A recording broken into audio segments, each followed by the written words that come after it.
Hello everyone. आज हम day 10th में पढ़ेंगे आरआरबी के बारे में, which is regional rural bank. ये कब इस्टेब्लिश हुआ था, इसका पहला कौन सा है आरआरबी है, शेयर कैपिटल कितनी है और स्पॉन्सर बैंक कौन सा है। सबसे पहले इस्टेब्लिश हुआ था 2 अक्टूबर 1975 में, और किसके रिकमेंडेशन से हुआ था, तो एक थी नारासिम्हन कमेटी। पहला आरआरबी है प्रथम बैंक, जिसका हेडक्वार्टर था यूपी में मुरादाबाद। इसके शेयर कैपिटल्स के, ये गवर्नमेंट ऑफ इंडिया 50% है, state government 15%, sponsor bank 35%। Sponsor bank कौन सा है? जब स्टार्टिंग में जब ये रीजनल बैंक बना था, मतलब 1975 में, तब सिंडिकेट बैंक था इसका स्पॉन्सर। पर हमने पढ़ा था कि सिंडिकेट बैंक जो है वो मर्ज हो चुका है पंजाब नेशनल बैंक में। तो अभी के टाइम पे पंजाब नेशनल बैंक ही स्पॉन्सर है, जो कि 35% स्टेक रखता है आरआरबी का। ओके, हम पढ़ेंगे 5 इनिशियल कौन कौन से बैंक्स बने थे। 5 बैंक से मुरादाबाद, गोरखपुर, भिवानी, जयपुर, मेहता। नाउ ये कुछ है पीएसएल टारगेट जो हमने स्टार्टिंग में पढ़े थे, प्रायोरिटी सेक्टर। तो हम पढ़ेंगे कौन कौन से बैंक में कितना % क्या क्या लगता है। ठीक है, सबसे पहला वाला बैंक है डोमेस्टिक कमर्शियल बैंक, और फॉरेन बैंक है जो कि 20 ब्रांचेस या फिर उससे ज़्यादा ब्रांच वाले हैं वो सारे। इन सब के लिए क्या क्या टारगेट्स है, सिर्फ ये वाली लाइन पढ़ेंगे। 40% ANBC। 40% ANBC मतलब कि है ना, जैसे कि डोमेस्टिक कमर्शियल बैंक ने सोचा कि हम इस साल का टारगेट रखते हैं 100 रुपये हम लोन देंगे। 100 रुपये में से हम किसी को 1 रुपये लोन देंगे, किसी को 2 रुपये, एज एन एग्जाम्पल। तो गवर्नमेंट ऑफ इंडिया ने बोला है कि 100 रुपये में जो 40 रुपये हैं, मतलब आपके जो भी है उसका 40% आपको देना पड़ेगा टोटल प्रायोरिटी सेक्टर में।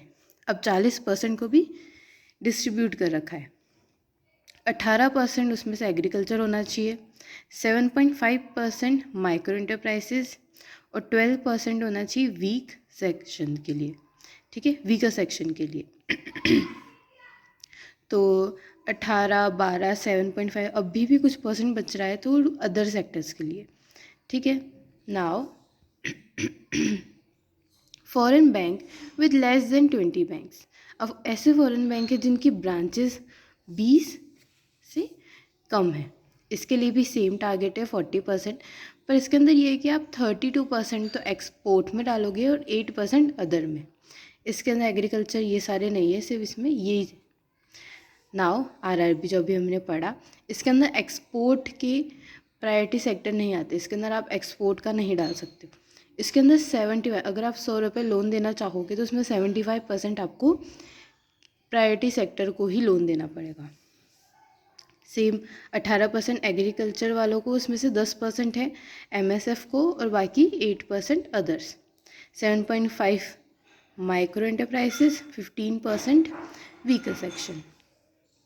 नाउ स्मॉल फाइनेंस बैंक ही हमने पढ़ा था कुछ टाइम पहले ही, उसी के अंदर बताया कि 75% आप जितना भी डालोगे लोन दोगे उसमें 75% आपको प्रायोरिटी सेक्टर को देना पड़ेगा, 18% एग्रीकल्चर वालों को, उसमें से 10% MSF और 8% अदर। 75% आपको देना पड़ेगा माइक्रो एंटरप्राइजेस में, 12% आपको देना पड़ेगा वीकर सेक्शन में।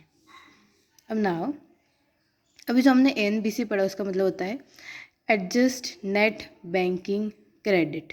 वही जो हमने सोचा कि total loan given by any bank, हमने सोचा कि हम 100 रुपये का टारगेट रखते हैं तो उसमें से अभी हमने पढ़ा था MSF, उसका मतलब होता है मार्जिन एंड स्मॉल फार्मर। अब मार्जिनल और स्मॉल फार्मर होते क्या है? मार्जिनल फार्मर्स होते हैं जिनके पास है ना 1 हेक्टेयर की ज़मीन होती है, और स्मॉल फार्मर होते हैं जिनके पास 1 हेक्टेयर से लेके 2 हेक्टेयर तक की ज़मीन होती है। ये डिफरेंस इन दोनों में। ओके, ये आज हमने पढ़ा आरआरबी के बारे में और कुछ बैंक्स के बारे में, उनके टारगेट्स के बारे में जो जो हमको प्रायोरिटी सेक्टर के लिए देना है।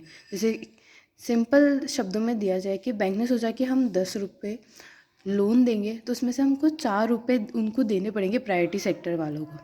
मेन यही है, गवर्नमेंट चाहता है कि आप इन पे भी फोकस करो। ऐसा नहीं कि जस्ट आप बड़े बड़े लोगों को लोन दे के और अपने टारगेट्स पूरे कर लो, नहीं, आपको इनको प्रॉपर देने पड़ेंगे 18%, 7.5%, 12%। हम नेक्स्ट वीडियो पढ़ेंगे टोटल कि प्रायोरिटी सेक्टर क्या होता है, उसके अंदर डिटेल के अंदर जाएंगे। Thank you.